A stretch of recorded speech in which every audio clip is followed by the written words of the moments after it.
Hello hi नमस्कार मो YouTube channel RV blog को आपण मन को अनेक शुभेच्छा। वीडियो आरंभ करने पूर्व आपण मन को रिक्वेस्ट आपण माने मोर यूट्यूब चैनल आरवी ब्लॉग को लाइक करंतु, सब्सक्राइब करंतु और सांग मान सह शेयर करंतु।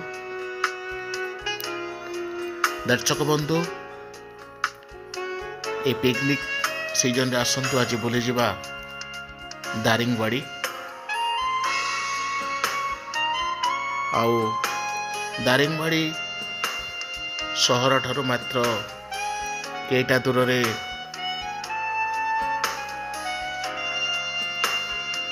पाइन गछर बण लगी।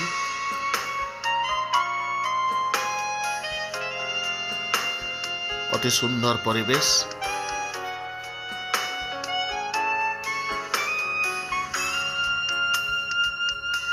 यही तो कथा हो आमे पहुँची गले आमर दारिंगबाड़ी सहर से ही पाइन बणरे। आ दारिंगबाड़ी सहर ठारू आपण माने जेते बेले मेदुबंदा वाटरफॉल जो अच्छी से वाटरफॉल जीवा रास्ता रे ए पाइन गछर बण लगी। आ देखंतु आकाश को छुईला बोली जुआड़े देखिबे पाइन गछर बण।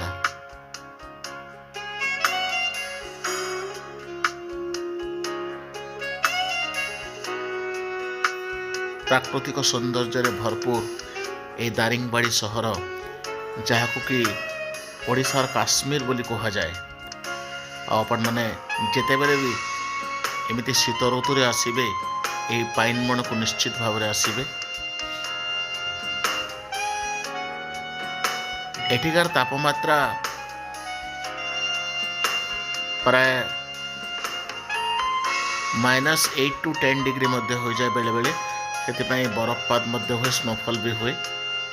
आउ से लोक मैंने दारिंगबाड़ी को शीत ऋतु रे बुलवा को बहुत परिमाण आसती। आपण मान को जगहटीर दारिंगबाड़ी सहर ठारू प्राय ओडिशा राजधानी भुवनेश्वर प्राय 245 किलोमीटर। अन्यतम प्रमुख शहर बरहमपुर 120 किलोमीटर।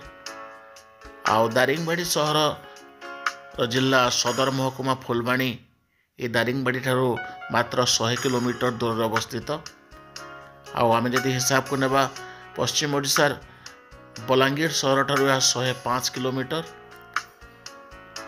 आउ सोनपुर सहर ठारू जदि हिसाब करबा प्राय 160 किलोमीटर दूर रे ए दारिंगबाड़ी सहर अवस्थित।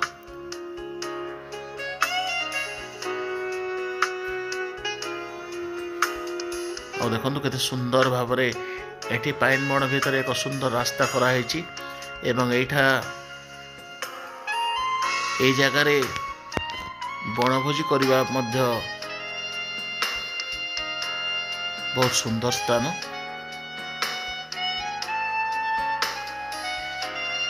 तेबे पर्यटन ऋतु रे आपण माने बुलिबा को आस्तले निश्चित भाव रे एठिकार परिष्कार परिच्छन्नता उपर निश्चित भाव रे ध्यान देबे।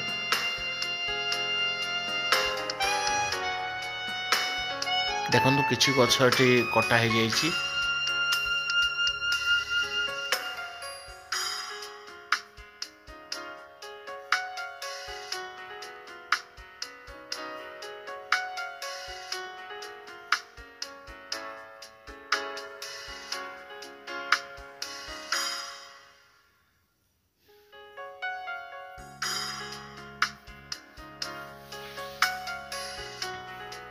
फोटोशूट एक उपयुक्त स्थान।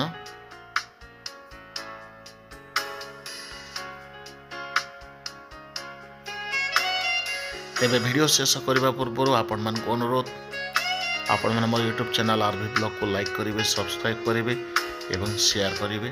धन्यवाद।